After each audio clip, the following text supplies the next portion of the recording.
ముస్లింలు ఎట్లా రాజ్యానికి వస్తున్నారు తెలంగాణలో, వాళ్ళ శాతం ఎంతో తెలుసు. కానీ వాళ్ళు ఈరోజు హైదరాబాద్ని పరిపాలిస్తున్నారు. ఒక 8 మంది ఎమ్మెల్యేలు అయినరు, ఒక పార్లమెంటు సభ్యుడైండు.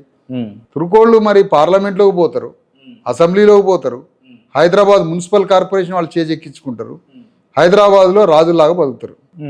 దానికి ఓటే కదా ఆయుధం. వాళ్ళు రాజ్యాన్ని తెచ్చుకుంటున్నప్పుడు 90% ఉన్న బీసీ ఎస్సీ ఎస్టీలు ఎందుకు రాజ్యాన్ని తెచ్చుకోరు? అంటే వాళ్ళకి ఒక వాదం ఉన్నది, వాళ్ళకి ఒక సిద్ధాంతం ఉన్నది.